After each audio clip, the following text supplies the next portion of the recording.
नमस्कार दोस्तों, आप जुड़ गए हैं प्रगतिशील साहित्य से।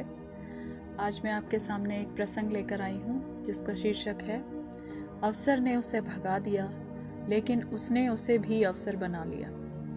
अवसर किस्मत से मिलता है या कोशिश से, यह एक बड़ा प्रश्न है। लेकिन मैं एक ऐसे इंसान की दास्तान आपको सुनाने जा रही हूँ जिसके एकमात्र अवसर ने भी उसे लात मारकर भगा दिया, लेकिन उसने उसे भी अवसर बना लिया। प्रसंग यूं है कि एक आदमी चर्च में घंटा बजाया करता था। घंटा बजाने के लिए शिक्षित होने की ज़रूरत नहीं है।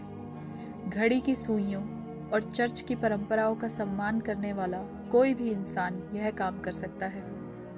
वह इंसान जवानी के दिनों से यह काम करता आ रहा था। चर्च के प्रबंधकों को उससे कोई शिकायत नहीं थी और उसे भी अपनी किस्मत से कोई शिकायत नहीं थी, क्योंकि उसने ऊंचे सपने देखे ही नहीं। समय सही तरह गुजर रहा था, लेकिन उम्र जब 60 की होने वाली थी तो किस्मत ने पलटा खाया। नए प्रबंध तंत्र ने तय किया कि चर्च में कोई भी कर्मचारी ऐसा नहीं होगा जो 10वीं पास ना हो, लिहाजा उसे नौकरी से हटाने का निर्णय लिया गया। यह फैसला सुनकर उसके पैरों तले की जमीन खिसक गई। भविष्य के बारे में सोचते ही आंखों के आगे अंधेरा छा गया। उसने प्रबंधकों के सामने खूब अनुनय विनय की कि इस उम्र में किसके पास काम मांगने जाऊंगा।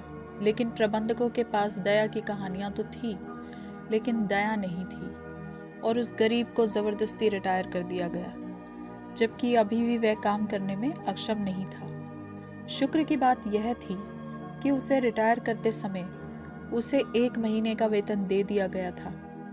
यह अपर्याप्त था, क्योंकि उसका जीवन 1 महीने के बाद खत्म हो जाएगा कोई नहीं कह सकता था, लेकिन उसके पास कुछ तो था।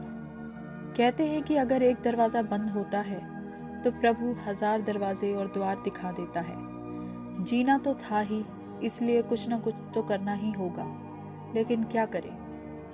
वह अच्छी चाय बना सकता था। उसने कप, प्लेट, केतली आदि खरीदे और चाय बनानी शुरू कर दी। धीरे धीरे काम चल निकला। शरीर में अभी जान थी और वह अच्छा सोच सकता था। आगे कहानीकार ने बताया कि उसका काम बढ़ गया, और यह इतना बढ़ा कि उसे अकाउंटेंट्स रखने की ज़रूरत पड़ने लगी। एक दिन एक कागज़ पर उसके हस्ताक्षर करवाने थे तो अकाउंटेंट को पता चला कि सेठ जी तो अनपढ़ हैं। उसने कहा, सेठ जी, आप में इतनी प्रतिभा है, यदि आप पढ़े लिखे होते तो आप कितनी तरक्की करते। कहकर अकाउंटेंट रुका।